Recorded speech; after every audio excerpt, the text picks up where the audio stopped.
اگر کسی قوم کو جڑ سے ہی اکھاڑ پھینکنا ہو تو اس کے عوام اور فوج میں نفرت کے بیج بو دو، وہ قوم خود بخود تباہ و برباد ہو جائے گی۔ جہاں روٹی مزدور کی تنخواہ سے مہنگی ہو جائے، وہاں دو چیزیں سستی ہو جاتی ہیں: عورت کی عزت اور مرد کی غیرت۔ شیر کو کوئی فرق نہیں پڑتا کہ ایک گیدڑ کیا سوچتا ہے۔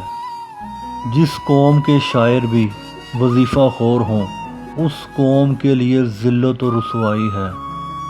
غداری کی سزا اسے دی جاتی ہے جو ملک اور قوم کی جڑیں کاٹے اور دین کے دشمنوں کے ہاتھ مضبوط کرے، خواہ حکمران خود ہی اس کا مجرم ہو، وہ غدار ہے اور سزا کا مستحق ہے۔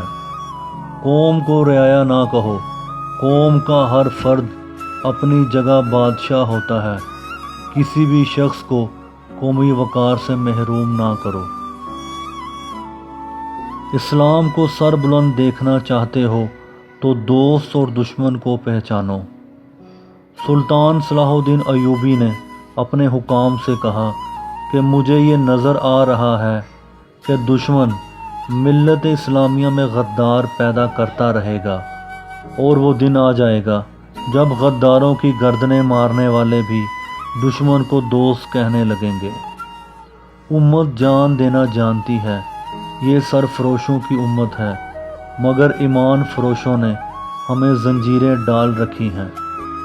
جس قوم کے نوجوان بیدار ہو جائیں، اس قوم کو کوئی شکست نہیں دے سکتا۔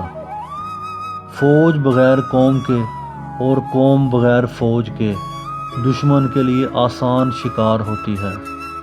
مجھے نظر آ رہا ہے کہ فلسطین کا خطہ امن سے ہمیشہ دور ہی رہے گا۔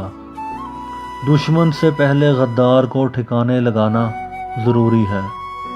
ایک جاسوس دشمن کے پورے لشکر کو شکست دے سکتا ہے، اور ایک غدار اپنی پوری قوم کو شکست کی ذلت میں ڈال سکتا ہے۔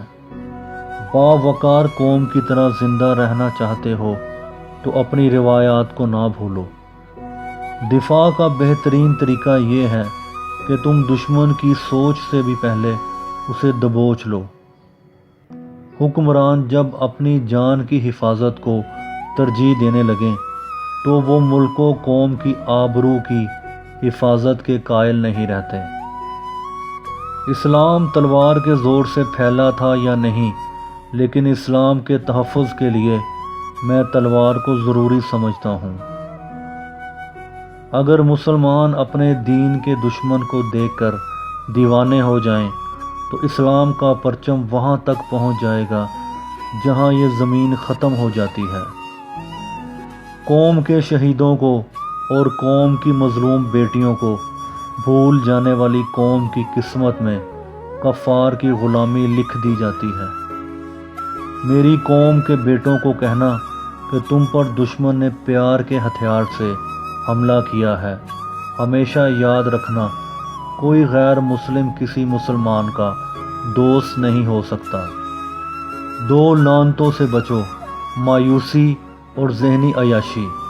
انسان پہلے مایوس ہوتا ہے، پھر ذہنی عیاشی کے ذریعے راہ فرار اختیار کرتا ہے۔